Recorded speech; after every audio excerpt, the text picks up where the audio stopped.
యంగ్స్టార్లు అంటే ఒకేసారి 2 సినిమాల్ని మేనేజ్ చేస్తున్నారు అనుకోవచ్చు. సీనియర్లు కూడా ఒకేసారి 2 సినిమాలు షూట్ చేస్తున్నారు. ప్యారలల్ గా 2 సినిమా లుక్స్ ని, క్యారెక్టర్స్ ని మేనేజ్ చేస్తూ రోల్ మోడల్స్ అవుతున్నారు. సీనియర్ల విషయంలో వెంకటేష్ స్పీడ్ ని మ్యాచ్ చేయటం కాస్త కష్టమే అవుతోంది మిగిలిన వాళ్లకి. 65 వయసులో ఒక సినిమా కంప్లీట్ అవ్వకముందే బ్యాక్ టు బ్యాక్ షూట్స్ చేస్తున్నారు వెంకటేష్. అలా ఈ సంక్రాంతికి రిలీజ్ అయిన మనశంకర వరప్రసాద్ సినిమా షూటింగ్ చేస్తూనే మొన్నటి వరకు త్రివిక్రమ్ డైరెక్షన్లో ఫ్యామిలీ థ్రిల్లర్ ఎంటర్టైనర్ ఆదర్శ కుటుంబం సినిమా చేశారు. ఒకవైపు ఆదర్శ కుటుంబం సినిమా చేస్తూనే బ్లాక్ బస్టర్ హిట్లిస్తున్న అనిల్ రావిపూడితో కొత్త సినిమా మొదలు పెట్టేశారు.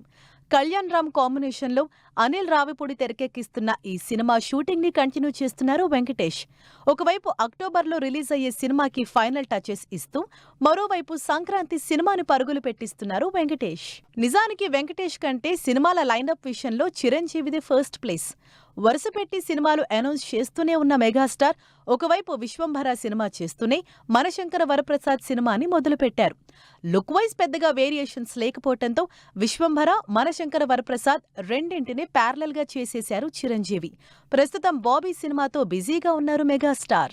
సీనియర్ హీరోల్లో అన్స్టాపబుల్ గా దూసుకుపోతున్న హీరో అంటే బాలయ్యే. బాలయ్య కూడా షూటింగ్స్, సినిమాల స్పీడ్ విషయంలో మిగతా వాళ్లతో పోటీ పడుతున్నారు. ఇప్పటికే బాలయ్య గోపీచంద్ మలనేని సినిమాతో బిజీగా ఉన్నారు. ఈ సంవత్సరంలోనే సినిమా రిలీజ్ ఉంది కాబట్టి సూపర్ ఫాస్ట్ గా షూట్ చేస్తున్నారు బాలకృష్ణ. స్టైలిష్ గ్యాంగ్స్టర్ డ్రామాగా తెరకెక్కుతున్న గోపీచంద్ మలనేని సినిమా రిలీజ్ కాకుండానే ప్యారలల్ గా కొరటాల శివ సినిమాని మొదలుపెట్టేశారు బాలకృష్ణ. సోషల్ మెసేజ్ ఇచ్చే స్టోరీతో పాటు కమర్షియల్ ఎలిమెంట్స్ యాడ్ చేసి కంప్లీట్ ప్యాకేజ్ గా రాబోతున్న కొరటాల బాలయ్య సినిమా షూటింగ్ కూడా మొదలుపెట్టేశారు.